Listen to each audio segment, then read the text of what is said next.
Sejam todos bem-vindos à STV do Anderson. Eu estou aqui no Expo Center Norte, Influente Summit 2026, este grande evento. Peço a vocês que acompanhem esta gravação. Só que em paralelo, desde o primeiro ano da faculdade, eu já tentava ganhar dinheiro na internet. Então, eu era assistente de social media para uma empresa de implementação lá da cidade, eu conhecia. Isso me fez aprender como ter resultado nas redes sociais. Como construir a comunidade, como ganhar mais dinheiro. Falando sobre a monetização da empresa e como que esse dinheiro ainda está 100% centralizado na publicidade e é uma dependência absurda quando a gente fala do nosso negócio de mercado. A gente sabe que tem milhões de criadores hoje, cada dia tem mais, e aquele pedaço de pizza, o pessoal que foi na pandemia, ficou com dinheiro, já está sendo menor. Então não é diferente, mas a olha. E aí,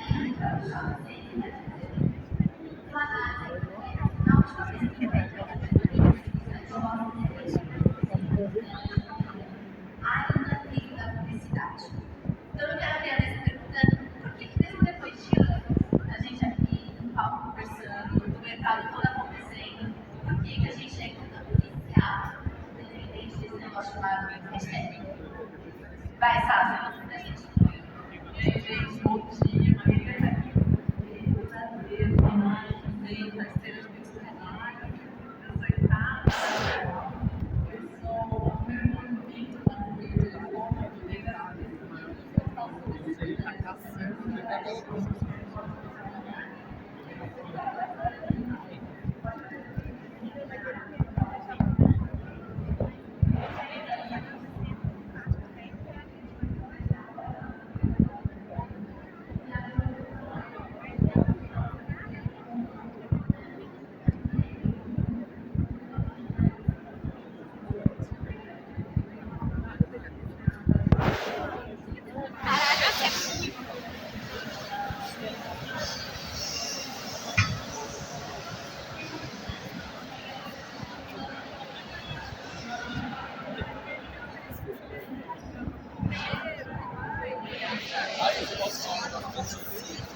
Um ano eleitoral crucial, onde as atenções do país inteiro estão divididas entre as urnas e a tela do celular. E isso reforça ainda mais a nossa necessidade de atenção para esse assunto. A gente tem um debate agora que chama Eleições 2026. Como evitar que a influência manipule as eleições e a nossa democracia. E esse, de forma alguma, é um debate partidário. Ele é um debate sobre a sobrevivência da nossa integridade e sobre a integridade da nossa democracia. Então, como que a gente pode lidar com o público, né? O público que nos acompanha, da fake news, da desinformação e principalmente da manipulação coordenada dos algoritmos. Papel importante para nós, principalmente para as pessoas que têm seu limite ético, para que a gente tenha um país cada vez melhor.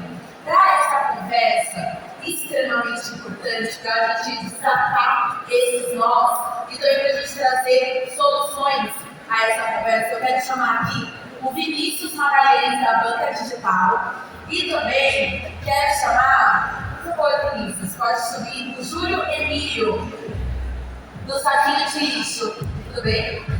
Uma salva de palmas, por favor.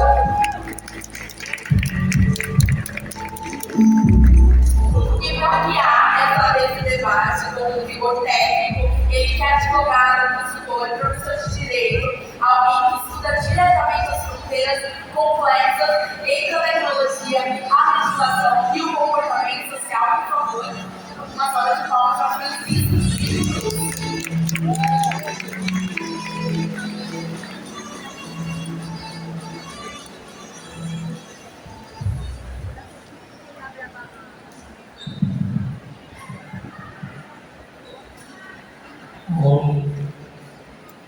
Alô. Boa tarde, todo mundo aqui. O maior prazer estar no Influence Summit discutindo esse assunto que está no nosso dia a dia, que atravessa as atuações das profissionais de todo mundo aqui. Porque se a gente está falando de conversa pública, se a gente está falando do que está acontecendo nas redes, a gente vai ser atravessado por esse trem, né, das eleições esse ano, assim como a gente está sendo atravessado pela Copa agora, né? São esses grandes momentos que a gente tem que lidar, navegar e muitas vezes saber qual é o nosso papel, né, nele. Eu acho que estou moderando aqui porque trabalho com isso, mas não na perspectiva de criador de conteúdo, mas na perspectiva um pouco da regulação, da responsabilidade. Acho que um pouco é nosso papel aqui conversar um pouco sobre isso, mas como a cabeça pensa, onde os pés pisam, né? Vai ser legal saber um pouco da banca, um pouco do saquinho de lixo, qual que é o plano, né, desse ano. Bom, a primeira rodada, e aí eu vou passar primeiro para o Vinícius, né? A primeira rodada que eu queria trazer vocês dois, contar um pouco como esse tema de eleições faz parte do trabalho de vocês, né? Como vocês veem isso a partir do contexto da banca, por exemplo. E aí eu vou pedir, além de contextualizar, que vocês me digam, na opinião de vocês, qual que é a grande oportunidade que esse tema traz. Pode não ser uma oportunidade de negócio, mas pode ser uma oportunidade da política, da reputação, da responsabilidade, mas também qual é o grande risco. Então escolhe aí qual que é a janela que a gente tem que aproveitar, mas qual que é o risco que no dia a dia de vocês, vocês têm que evitar e mitigar. Júlio, Vinícius, por favor.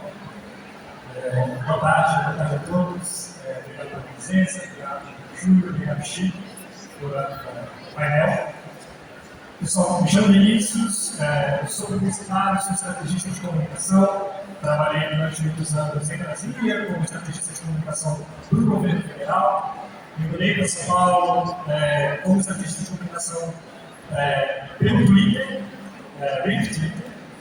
e eu assumi a área de estratégia da banca digital em 2020, no final de 2024, e já interessando o elefante no centro da sala, no que ficou conhecido como a crise do escândalo da Choquei, que foi um dos escândalos do cenário da influência que furou a bolha e passou no nosso mercado, de fato, atingiu o grande público e alertou a gente para a importância da gente levar influenciadores e páginas que exercem influência nas timelines mais a sério. De lá para cá, a gente vem implementando dentro da banca programas de responsabilidade social, entendendo a responsabilidade de cada um dos atores do mercado de influência, dos agentes de mercado de influência na cadeia, né, que tem muita gente que lucra com o trabalho dos influenciadores, mas nem todo mundo se responsabiliza pelo trabalho dos influenciadores. E a gente vê, depois já de 2 anos e meio fazendo esse trabalho, a gente vê que as eleições elas são uma prova de fogo, para a gente entender se de fato o trabalho que a gente está fazendo ele é eficiente, ele consegue mitigar o impacto de más práticas no mercado, ou se a gente ainda precisa pedalar muito mais. Acho que sempre a gente precisa pedalar muito mais, mas para a gente descobrir qual mais a gente precisa pedalar. Acho que a gente tem casos frescos, recentes aqui para a gente, de condutas, de influenciadores e páginas de influência que a gente viu no início do ano, de influenciadores que foram pagos para atacar instituições públicas, para, enfim, promover o próprio Banco Master, para promover pré-candidatos à presidência da República, isso com dinheiro dessas empresas e sem nenhum tipo de transparência. Então a gente teve ali um sintoma, né? Um gostinho do que vai ser as nossas eleições, do que vem pela frente. Aí que eu entro na visão aqui, por exemplo, a visão da agência, dos principais riscos quando a gente cruza a influência e a gente cruza as eleições. Porque a gente tem o que pode ser feito, então os influenciadores estão super livres para se posicionarem politicamente, apoiarem os candidatos, os partidos, as ideias, as propostas que eles quiserem, mas eles não podem receber por isso. Né? E quando recebem, precisam sinalizar que aquilo ali está sendo pago, que é uma parceria paga. E a gente vê que a gente ainda está pedalando, a gente ainda está fazendo um esforço muito grande para que os influenciadores coloquem público e eles fazem campanhas para marcas. Ainda mais quando a gente olha para a campanha política. 2 anos atrás, nas eleições municipais aqui do estado de São Paulo, a gente passou por esse momento, a gente desenvolveu uma cartilha de boas práticas, regras de comunidade, onde a gente não autoriza que os nossos clientes façam campanhas político-partidárias, que eles podem falar sobre causas, meio ambiente, fiscal senso comum, imposto de renda, eles podem falar sobre tudo isso, mas eles não podem apoiar um candidato ou um partido específico. E quando nas eleições municipais, alguns candidatos, candidaturas com muito dinheiro, abordaram essas páginas, abordaram esses perfis que vieram para a gente perguntar: pô, a gente pode fazer essa campanha? A gente falou: cara, infelizmente não pode, para fazer parte do nosso cast, para respeitar as condutas da nossa comunidade, você não pode fazer essa campanha. E eles simplesmente saíram da banca, porque falaram: cara, eu vou ganhar trabalhando 2 meses numa campanha, o que eu ganho aqui trabalhando em um ano com vocês com publicidade. Então, é muito desproporcional o volume de dinheiro que você tem para uma campanha política e o volume de dinheiro quando a gente olha para o mercado de publicidade, principalmente no período eleitoral, que o dinheiro fica curto, né? As marcas já tiram um pouco o pé. Mas, ao mesmo tempo, a influência com eleições possibilita o surgimento de novos candidatos, o aparecimento de novas figuras que não têm esse financiamento robusto, financiamento de grandes empresas, de grandes negócios, onde a discussão de pautas é legítima na nossa democracia e é importante.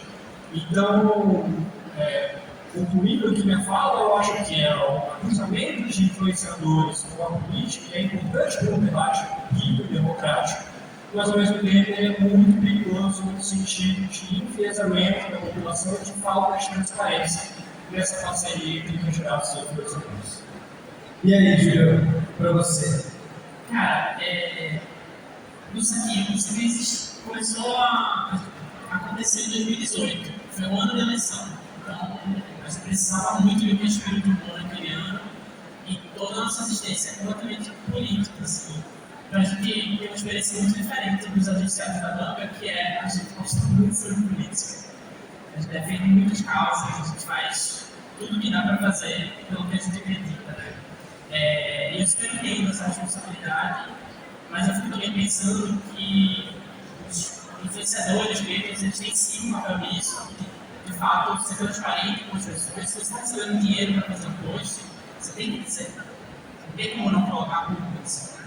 Ainda mais se for de uma ONG, de causa ambientalista, não importa. Se há uma relação monetária, isso precisa ser indicado.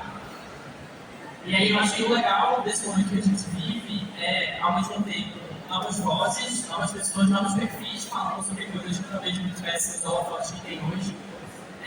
Mas em contrapartida é essa responsabilidade de falar para as pessoas todas essas questões, né? Então, eu não vou citar desempenho Homem-Aranha, mas acho que quantos mais seguidores você tem, qual é a sua responsabilidade para você disseminar informações, né? E aí eu estava vendo a Tânia Reis, a Kate, ela falou que ela parou de consumir notícia no Instagram e tal, e agora ela acessa os portais, né? E aí eu fiquei, caramba, assim, eu não faço isso, né? Mas eu fiquei pensando, aí é uma coisa interessante, né? Você fazer, você voltar aos portais, você voltar à checagem de informações que muitas vezes passa desapercebida, né? Eu acho que o já introduzindo outro assunto aqui, mas nessa coisa de notícias falsas, de fake news, o inferno é sempre outro, né? É sempre outro que vai cair na fake news. A gente não cai na fake news, e obviamente sempre tira, né? Quando eu tenho uma notícia que a gente tem uma predisposição assim, a acreditar, a gente tenta se virar logo e falar logo e tal. É claro que uma coisa é a liberdade que o criador do conteúdo tem para falar sobre os assuntos que ele quer, e uma outra realidade é quando ele é pago para falar alguma coisa. Né? Eu acho que nos dois casos, eles têm uma responsabilidade imensa de checagem de informações. É uma coisa que a gente faz bastante. Uma coisa que é o fluxo natural de uma construção de marca. Demora tempo, né? Você tem que comunicar valor. O que assim, muitas vezes eu pego um produto que tem qualidade baixa ou qualidade alta, coloco o Vitor para fazer a publicidade, vai explodir, vai dar certo. Mas a gente precisa ter um produto que viva por si só, né?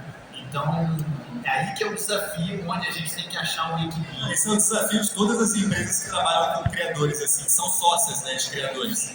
Porque o criador, ele quer, de um lado, ter algo que vai trabalhar por ele e não dependendo dele, e a marca quer se aproveitar do resultado de quando usa aquele criador, né? Ele sabe que é ruim quando não usa ele. Então, essa balança, esse ponto de equilíbrio, é foda, é complicado. Né? Tipo, lá na Lounge, quando a gente começou, até hoje, cara, a gente tem lá a empresa e a gente fecha diversos patrocinadores para os influenciadores, para a Lounge, grava vários conteúdos. Eu sei que se eu estiver lá em tudo aquilo ali, talvez seja um pouco melhor do que se eu não estiver, a gente vai ter mais resultado.